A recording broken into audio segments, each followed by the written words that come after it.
Om.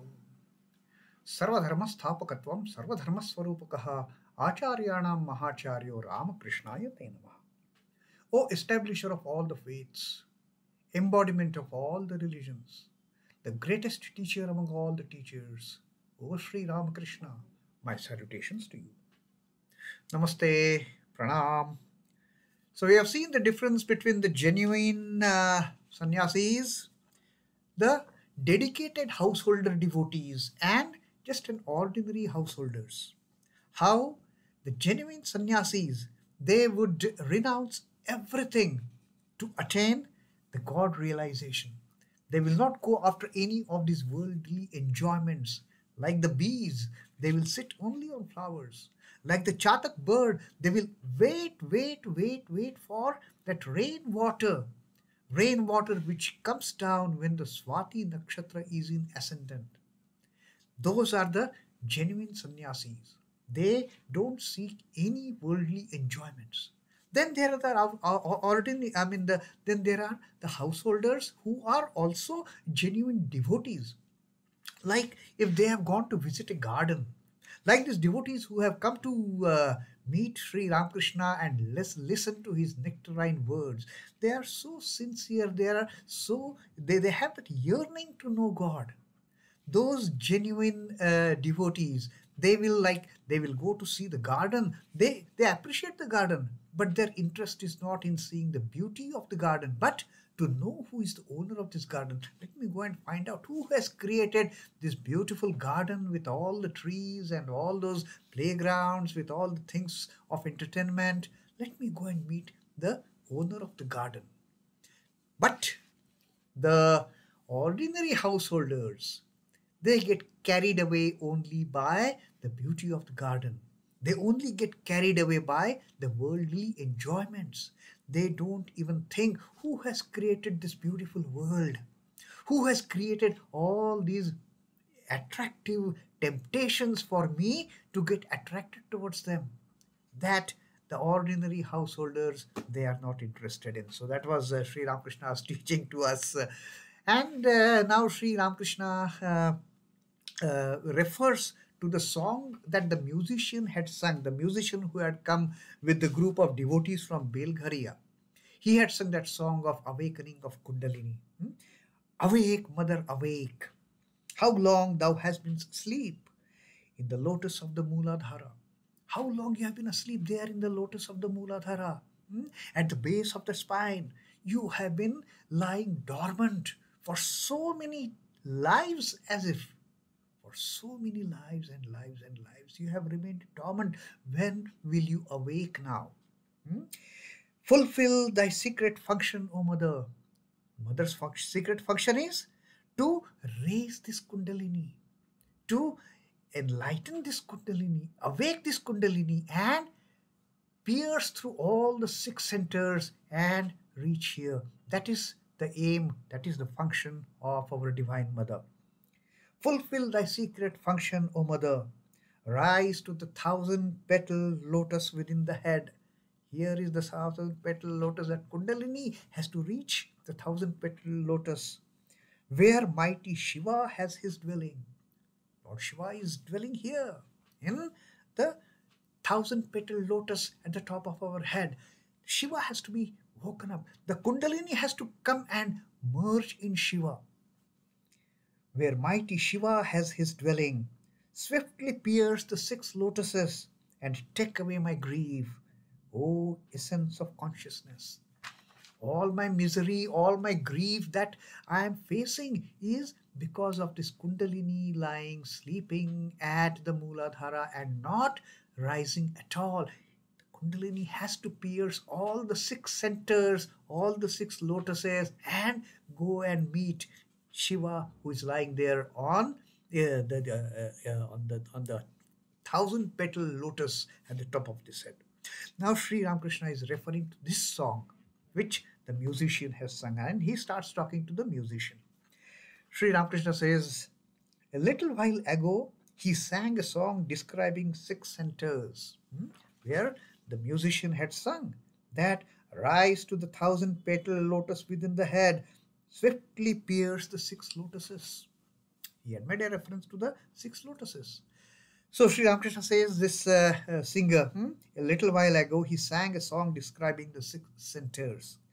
These are dealt with in yoga. In yoga, they talk about the 6 centers. Now, in yoga also, there are different types. And that is what now Sri Ramakrishna is going to elaborate. He is going to further explain this intricate subject of yoga. There are 2 kinds of yoga, Sri Ramakrishna says: hatha yoga and the rajayoga. These are the 2 primary types of yoga that the yogic followers they practice, either hatha yoga or raja yoga. Now, what is the difference between these 2? That Sri Ramakrishna is explaining. The hatha yogi practices physical exercises. His goal is to acquire supernatural powers, longevity, and the 8 psychic powers. The entire aim of hatha yoga, it is basically, hatha yoga is all based on like punishing your body. The entire focus of hatha yoga is to involve the bodily functions to attain some psychic powers, the 8 powers, the ashtasiddhi that they call it in hatha yoga. What are those ashtasiddhis? Let me read out. Anima. Anima is the ability to shrink one's body to the size of an atom. The body becomes, the yogi, hatha yogi, shrinks his body to the size of an atom. It becomes so tiny. That is the anima. Another one is mahima. The hatha yogi will expand his body to such a high magnitude. It is like watching some giant, they're just increasing in the size. That is the mahima. The third one is lahima. Laghima. The laghima is becoming weightless or lighter than the air. Laghima. Lighter than the air. And then as if a person starts floating in the air. He becomes so light, like a leaf. How the leaf floats in the air. This person will float in the air. Garima, ability to become very heavy or dense. The person becomes so dense that nobody is able to physically move that person from one place to another. That is the garima. It is kind of person becomes so stubborn that nobody can change his views. It becomes physically so dense, so heavy that it becomes extremely difficult for others to make this person move from one place to another. Prapti. Prapti is the ability to obtain anything one desires. I want this, and the person gets it. Now, these are all the typical psychic powers, the ashtasiddhis. Now, prapti is one can, if it ends up with the person with the bad intentions, it can create havoc. Because the moment a person desires something, he will get it. That is the prapti. Next is the prakamya. Prakamya is ability to travel anywhere in the world. He doesn't need any tickets. He doesn't need any passport, visa to travel from one country to another. Just by the thought of it, and this person is there in that place wherever he wants to go. That is the prakamya. And ishitva. Ishitva is the ability to control natural forces or material elements. With the attainment of this power of ishitva, I can stop the breeze flowing in this house. I can stop the rain if it is raining heavily. I can stop any calamity if I attain that power of ishitva. And then the vashitva. Vashitva is I can control anybody, I can influence anybody, I can mesmerize anybody. Vashikaran. So these are the 8 psychic powers that the hatha yogis, they aim to gain. That is their objective by performing all those stringent and assiduous the physical exercises, the hatha yogas. So Sri Ramakrishna says that is what the hatha yogis they aim for. That is their aim. I want to have this siddhi, and they will go and do all those exercises. They will perform all those practices. They will go and perform all those hathayogic asanas to gain those kind of siddhis, those kind of supernatural powers. But these are the aims of the hatha yogi, getting the psychic powers, getting the supernatural powers. But the aim of raja yoga is totally different. Aim of raja yoga is the attainment of devotion. Now, these are all the highest kind of positive traits that the raja yogi, the follower of the Patanjali Yoga Sutras, he will try to attain. They will try to attain the through meditation. They don't perform any of these kind of painful exercises which will strain your body like anything. So the aim of Raja Yoga is attainment of devotion, ecstatic love, knowledge, and renunciation. That is the objective of Raja Yoga. Devotion, knowledge, renunciation, and the prema bhakti. Through meditation, through dhyana, one gets all these kind of positive traits, positive objects that one seeks to gain for the God realization. Devotion, ecstatic love, knowledge, and once these three are there, automatically renunciation will come. When a person is extremely high on the devotional scale, he doesn't like anything else. The gopis of Vrindavan, they didn't like anything else. They were just wanted the ecstatic love of Krishna. They didn't want any material gains. They didn't want any of those ashtasiddhis. They just wanted the bliss of being one with Krishna. That is what happens when one follows Raja Yoga, all those meditative practices. Of these two, Raja Yoga is the better, and that is the final verdict that Sri Ramakrishna has given between these two types of yogas. Now, both the yogas, their aim is to raise the Kundalini. Their aim is to raise the Kundalini, but Sri Ramakrishna says Raja Yoga is much better, it is much safer, and it is highly advisable. Get into that meditative state. Think upon the God, think upon the Divine Mother, and be one with your chosen ideal. And then Sri Ramakrishna says there is some kind of a similarity between these six centers that the musician had sung about. That Kundalini has to pierce the six centers: the Muladhara, the Svadhisthana, Manipura chakra, Anahata chakra, Vishuddha chakra, Ajna chakra, and then Kundalini has to come and meet Lord Shiva, who is dwelling in that plane, sitting on the 1,000-petal lotus. That is the ultimate aim of a Raja Yogi. So, there is a similarity between the 7 planes described in Vedanta and the 6 centers of yoga. Now, Vedanta talks about 7th plane. Normally, the yoga, the Raja Yoga, it talks about the Shat Chakra, 6 centers. Vedanta talks about the 7th also. So Sri Ramakrishna says there is a similarity between the 7 planes of Vedanta and the 6 centers prescribed in the yoga. The first 3 planes of Vedas may be compared to the first 3 yogic centers. The first 3 centers are common. The first 3 planes of Vedanta and the first 3 centers, yogic centers, they are common.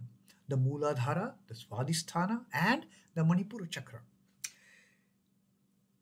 These are the Muladhara, Svadhisthana, and Manipura. With ordinary people, the mind dwells on these 3 planes. With ordinary people, the mind is always on these 3 planes: the Muladhara, the Svadhisthana, and the Manipura chakra. The organ of evacuation, the organ of generation, and the navel base. So these are the 3 where normally, under normal circumstances, for all the ordinary human beings, the mind is centered in these three chakras. They are only worried about eating and sleeping and recreation and procrastination and creating progenies. That is their entire aim.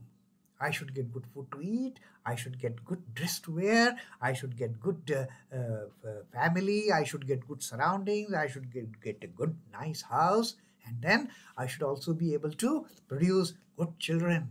That is their ultimate aim. And therefore, mind dwells only in these three planes: the plane of evacuation, the plane of regeneration, and the plane of the eating, the tummy base, the navel base. With ordinary people, the mind dwells in these three planes: at the organ of evacuation, generation, and at the navel. When the mind ascends to the fourth plane, now this is the entire worldly enjoyment is aimed at the mind being at these three planes. The moment the mind ascends up, the moment the mind transcends to the fourth plane, the Anahata chakra, the place where the heart is, that is called as the plane of heart or the Anahata chakra. With the mind ascends to the fourth plane, the center designated in yoga as Anahata, it sees the individual soul as a flame. It sees the light. That is the first enlightenment for a devotee, for a spiritual aspirant. That is the first meeting with that enlightenment. For the first time, the mind transcends from those bodily enjoyments to something very unique. And there the mind sees the light for the very first time. It sees the individual soul as a flame. Besides, it sees a light. At this point, the aspirant cries, "Ah, what is this? What is this? What is this?" This thing was never thought of by the spiritual aspirant. Oh, there can be something like this.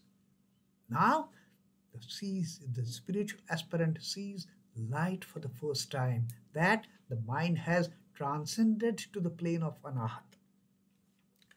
When the mind rises to the fifth plane, the aspirant wants to hear only about God. Fifth plane is here, the Vishuddha chakra. This is where our voice box is located actually. And we start only to sing the glories of the God. The moment the mind comes to the Vishuddha chakra, they don't seek any other noise than thoughts about God, songs about God, lectures about God. That is what happens when mind reaches the Vishuddha chakra, the fifth plane, the Vishuddha chakra. This is the Vishuddha center of yoga. The sixth plane and the center known by the yogi as Ajna are one and the same. This is where it is. Now, both yogis as well as the Vedantists, they are in unison on naming this center as the Ajna. This is the Ajna plane for Vedantists. This is the Ajna chakra for the yogis. And what happens when the mind comes here? The sixth plane and the center known by the yogi as Ajna are one and the same. When the mind rises here, the aspirant sees God. Now it is not just the light. Now it is not just listening to the glories of the God. But the moment the mind has come here, now I can see my mother. Now I can see my Krishna. Now I can see my Kali. Now I can see my Durga. Now I can see my Shiva. This is where the mind has come now on the sixth chakra. But still there is a barrier between God and the devotee. I can see the mother. I can see my chosen deity. I can see my chosen ideal. But I cannot touch. There is still a barrier. It is like barrier of glass in a lantern, which keeps one from touching the light. I can see that light. I can see my mother. But I'm still not able to touch and go and sit on the lap of my mother. Why? Because there is still that barrier. The barrier of ego is still existing. That barrier of ego has not gone. That barrier of ego has not come to the stage of ripened ego. or the ego of a child, or the ego of a servant, or the ego of a devotee. No, it is still unripe ego. And that is preventing the devotee, that is preventing the spiritual aspirant to become one with the chosen deity. King Janaka used to give instruction about Brahmajnana in the fifth plane. Hmm? Sometimes he dwelt on the fifth plane and sometimes on the sixth. Now, highly evolved souls, saints. King Janaka was a great saint for that matter, a karma yogi as well as a bhakti yogi as well as a jnana yogi. He had attained perfection in all the yogas. He was a king at the same time. He was a person of great knowledge. He had attained God. And with that God attainment, he continued to do his duty as the king. What a great personality. And Sri Ramakrishna says, whenever Janaka used to talk about God, whenever Janaka used to give spiritual instructions, his mind used to dwell either on the fifth chakra or the sixth chakra. Mostly on the fifth, because that is where we start talking about the spirituality, we start talking about God, we start talking about the divine reality. And he also used to reach the sixth chakra, King Janaka, and become one. He used to help people come to the sixth chakra and see their chosen ideal. So that was what King Janaka had reached that stage through his austerities, through his meditation, through his tapas, through his sadhana.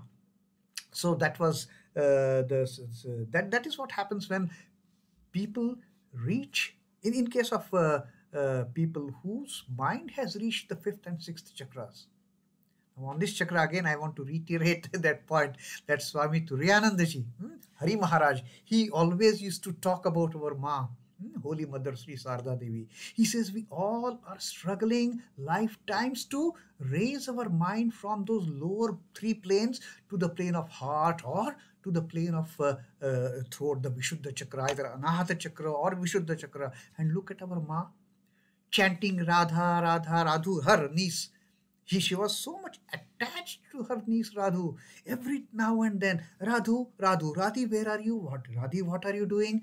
She used to bring down the mind from those divine planes to the Ajna chakra or to the Vishuddha chakra, so that she could talk about divine things to her disciples, to her devotees, to her children. So that is the difference between ordinary souls and the great sages, the great knowers, the great jnanis, the great bhaktas, and the incarnations like Ma. They make an effort to bring down their mind to this chakra, and we are all struggling through lifetimes.